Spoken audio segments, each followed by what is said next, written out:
I sure hope nobody's offended by virtual butts, because there's about to be some virtual butts on your screen.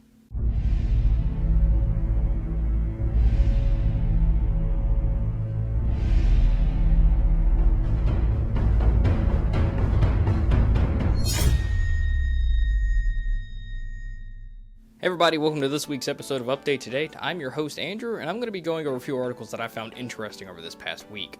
The first article we're going to start off with is going to be about Overwatch. Overwatch is a game that was just released last week in the beta phase. With just a couple days after launch, people are already having issues with it. The issue is with one of the poses that one of the female characters has in the menu. She strikes a pose with her back turned towards you, with her looking gently over her shoulder at you. Now she's wearing yellow spandex with a little bit of design going down the sides. Nothing too out of the ordinary, but obviously there is one thing sticking out. There's a few snippets of the comments that they had received about the problem. One person saying that the pose has absolutely nothing to do with the character, saying that it's not fun, it's not silly, and has nothing to do with her. Now I guess depending on the demographic that they're targeting Overwatch to, this can or cannot be good publicity. Now the director of Overwatch has already released an actual statement on Twitter, who is saying that they're actually going to be removing the actual pose and replacing it with something else.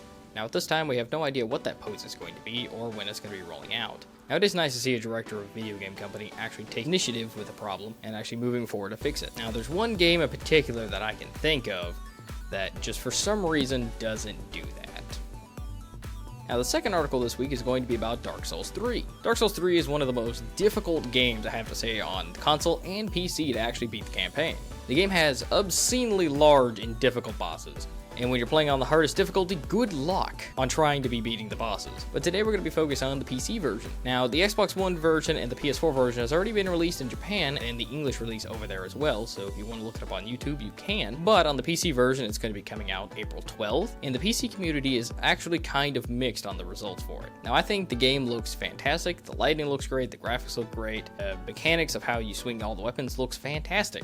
But the graphics and how it plays isn't the problem.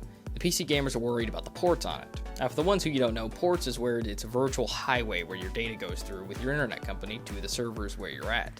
And on Dark Souls 2 and Dark Souls 1, there was a port problem with where multiplayer wasn't the greatest. So hopefully they've learned the lesson with the previous Dark Souls and they fixed the issues for the multiplayer, but we'll just have to see when it comes out on April 12th. Now lastly, we're going to be talking about Titanfall 2. Titanfall originally was released for the Xbox One at launch date. It was kind of the first real first-person shooter when it came to the Xbox One. The game is great with all the free-run capabilities and the jetpacks and all the mechs and everything you can go with it, but now the sequel to it has actually been announced for, but there's no details on it just yet. There's no screenshots or anything. But what has been released is that the actual team for it is going to be at least 30% bigger than the previous game itself. Now, of course, that's not surprising when this game was the first game to come out with the Xbox One. Now, the developers have said that it's possibly rumored to be coming out next year. We don't really know the story basis for it, but some of the writers are saying it could maybe tie in with the live-action TV show they're planning for it too. Now, we have seen at least one game before that actually was coinciding with the TV show, which is Defiance. Within inside the game, you could actually determine what happened on the TV show. Now, Defiance itself kind of flopped. I mean, the game was really heavily populated for the first month or two, and then it basically just died. So I'm kind of hoping Titanfall doesn't go down that rabbit hole. I'm hoping they do really, really well in the game, and they do really well character development on the TV show and with inside the game to make us actually feel for them and actually want to play. Now that's it for me, guys. I hope you guys enjoyed watching.